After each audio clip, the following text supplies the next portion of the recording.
Et bonjour! Alors aujourd'hui, je vous propose une petite vidéo sur un puzzle un peu particulier.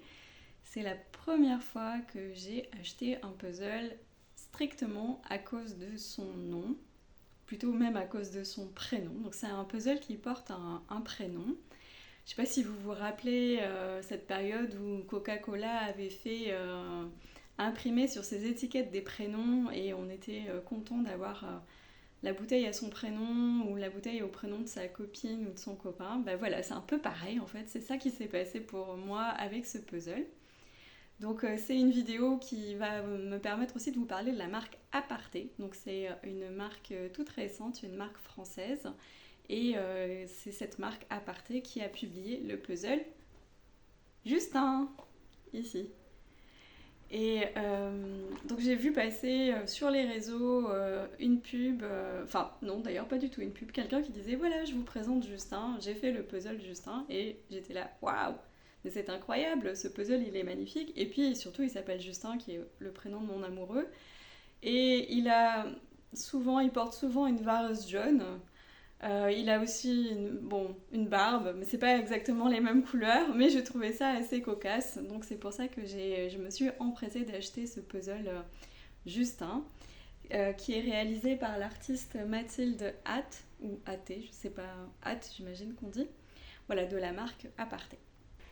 Donc voilà, au-delà de l'anecdote par rapport au titre de ce puzzle, c'est aussi l'occasion pour moi de découvrir cette marque. J'imagine que vous ne la connaissez peut-être pas puisque c'est vraiment une toute nouvelle marque. Ils ont publié seulement 5 puzzles, dont le fameux Justin. Donc vous dire quelques mots sur cette marque. Donc c'est une marque qui est basée près de La Rochelle, qui produit ses puzzles en France et qui travaille avec des artistes. Donc actuellement il y a 4 artistes qui ont réalisé des puzzles pour eux.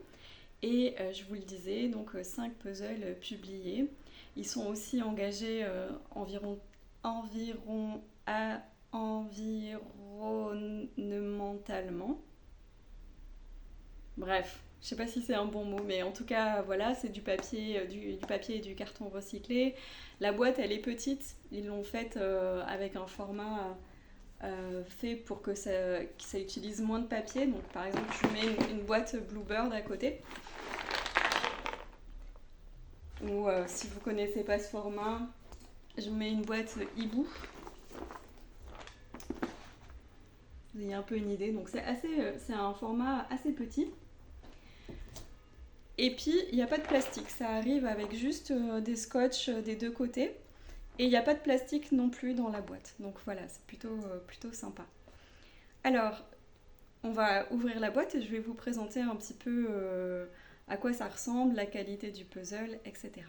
Alors voilà, quand on ouvre la boîte, à quoi ça ressemble. Alors je l'ai déjà fait, donc peut-être que ce n'est pas exactement à ça que ça ressemblait quand j'ai ouvert la boîte, mais à peu de choses près. Donc je vous disais, il n'y a pas de plastique à l'intérieur.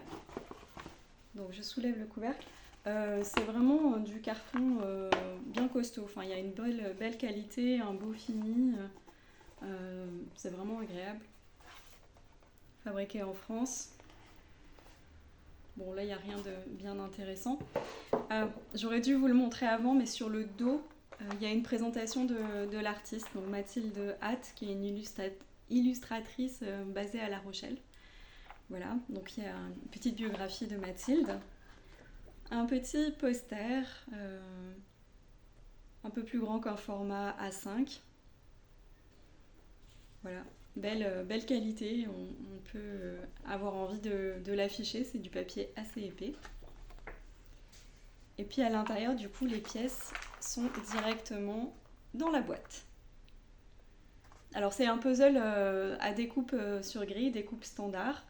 Donc il y a toutes les formes classiques, il n'y a pas de forme aléatoire. Et puis il y a une bonne qualité, une bonne épaisseur. Les couleurs sont très belles, elles sont brillantes. Enfin non, elles sont pas vraiment brillantes, elles sont mates, pardon. Mais elles sont vives, elles sont vraiment comme sur la boîte. Des belles couleurs, un beau fini très agréable. L'emboîtement, si je vous montre 2 pièces qui s'emboîtent, il est très bon. Il est vraiment impeccable. Par contre, alors j'ai fait le puzzle, j'ai pas essayé de le faire. J'aurais dû essayer de le faire pour vous montrer, mais en fait, je suis quasiment sûre. Bon, après, peut-être vous allez me dire autrement dans les commentaires qu'on peut pas faire le pick-up challenge avec ce puzzle, hein, il va se désagréger si on essayait de le soulever une fois terminé. Je pense que ça ne fonctionne pas. Mais pour autant, voilà, il y a une très bonne attache. Par contre, j'ai un petit quelque chose à redire sur la qualité de la découpe. C'est qu'il y a de nombreuses pièces qui n'étaient pas découpées en entier. Donc je ne sais pas si vous voyez, mais là en fait c'est pas découpé jusqu'au bout. Du coup, si je veux les séparer, je m'expose au risque d'avoir les pièces qui s'arrachent. Donc du coup j'ai décidé de ne pas les séparer. Peut-être que j'aurais pu prendre un petit cutter ou un petit scalpel que je n'ai pas pour essayer de les séparer proprement, enfin de découper, de terminer la découpe en fait proprement avant de séparer les pièces. Mais je ne l'ai pas fait, j'ai décidé de garder les pièces comme ça jointes. Alors le problème c'est qu'il y en a quand même pas mal. J'ai trouvé 2, 4, 6, 8 lots comme ça de pièces, de 2 pièces en fait qui restent attachées et qui sont mal découpées. Donc ça c'est pas terrible parce que du coup c'est un peu frustrant, ça fait autant de pièces en moins qu'on a assemblées.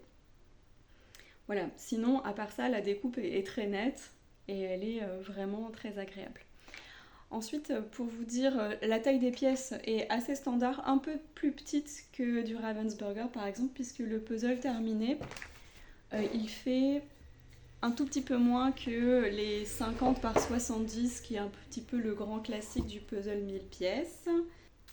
68,5 par 48 cm. Donc celui-là, c'est un puzzle au format portrait, donc un puzzle vertical.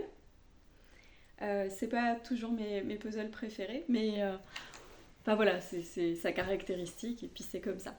Donc pour dire, la qualité du puzzle, un très bon emboîtement. Les pièces sont de taille standard, donc c'est une découpe sur grille. Il n'y a pas de problème d'erreur de placement, c'est-à-dire que les pièces ont des formes suffisamment uniques pour pouvoir être placées sans avoir aucun doute en fait. Donc je n'ai pas eu d'erreur de placement, je n'ai pas galéré, même dans les nombreuses parties un peu monochromes du puzzle, qui sont vraiment très nombreuses. Je vous mettrai quelques images de la construction. Mais en fait, il y a de grandes zones, tout ce bleu notamment. Alors il y a quelques nuances, hein, c'est pas tout à fait le même bleu partout, mais vraiment je pense qu'il y a à peu près 200-250 pièces, c'est que du bleu. Il y a beaucoup de pièces jaunes, mais là il y a beaucoup de nuances, il y a beaucoup d'ombre dans le jaune, donc c'est un petit peu différent. Là c'est vous qui savez quand vous voyez là ça. Donc ce qu'il reste à faire c'est juste du bleu, et c'est en plus un bleu vert quasiment sans nuance. Vraiment c'est assez monochrome. Là c'est vous qui savez si vous vous dites bon bah le puzzle est terminé, je m'arrête là et ça vous intéresse plus du tout, ou si au contraire vous avez envie de relever le challenge. Il y a les bords que j'ai séparés qui sont au fond, puis je les ai triés par forme. Voilà, donc ça c'est un plaisir ou de la torture selon les gens.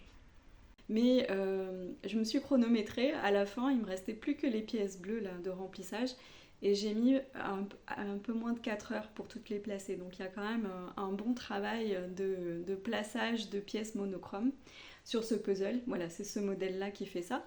Mais j'ai été voir, et je vais vous mettre des images des autres modèles de la marque, et il y a vraiment quelque chose qu'on retrouve, je trouve, dans tous les puzzles qu'ils proposent, dans les 5. Il y a un look très graphique, avec des couleurs vives et très tranchées. Et du coup, j'ai l'impression que dans tous les puzzles, il va y avoir de grandes zones comme ça, avec des couleurs un peu uniformes. Et donc avec des moments où on va faire du pièce à pièce pour pouvoir placer les pièces. Alors la forme des pièces est vraiment unique, donc c'est assez sympathique à placer. Par contre, si vous n'aimez pas ça, Ça peut être un peu désagréable, c'est laborieux, ça prend du temps et voilà, c'est pas aussi fluide que des puzzles avec beaucoup plus de nuances dans les couleurs ou beaucoup plus chargés en détails. Voilà, donc au final, bah, c'était une expérience très satisfaisante d'assemblage. Voilà, je le redis, avec quand même des grandes zones monochromes ou quasiment monochromes, donc il faut aimer travailler avec ce type de puzzle.